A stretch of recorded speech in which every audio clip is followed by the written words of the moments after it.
Welcome back, guys. We're almost done. Thanks for hanging out. This is part 9, Sectionalism and the Civil War. Remember, the Civil War had 3 main causes: sectionalism, states' rights, and slavery. Sectionalism is the tension between the North and South, as each section of the country places its own interests above the country as a whole.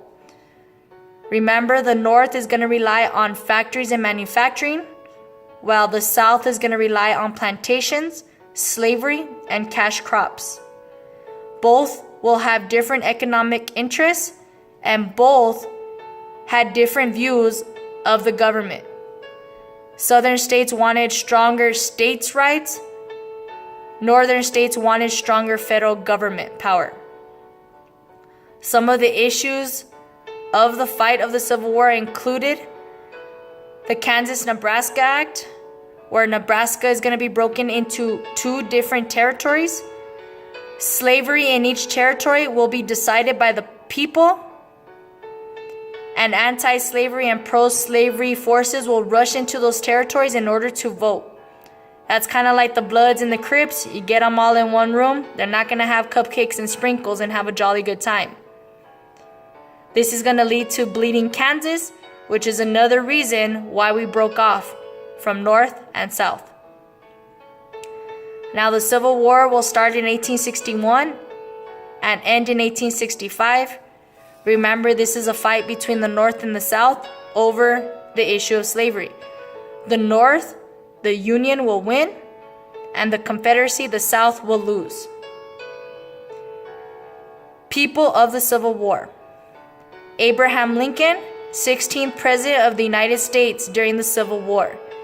He will issue the Emancipation Proclamation on January 1st, 1863, which is going to free all the slaves in the southern states. His nickname is going to be the Great Emancipator.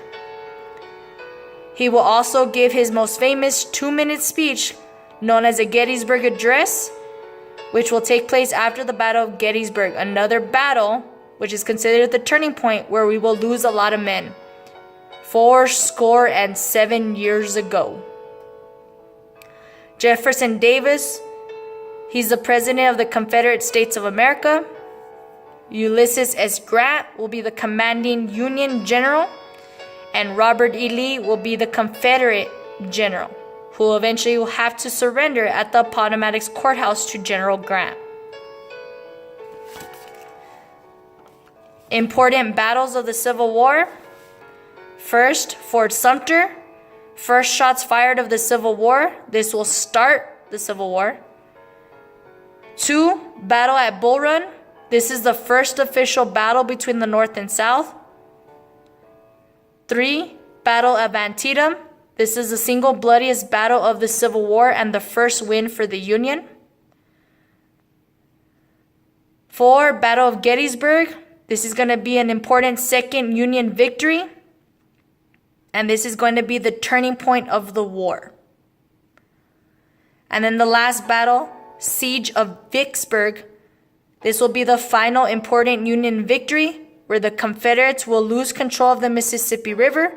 They will be trapped, and they will have to eventually surrender at the Appomattox Courthouse. That's when the war will be over. And then 5 days later, Lincoln will be assassinated by John Wilkes Booth at Ford's Theater.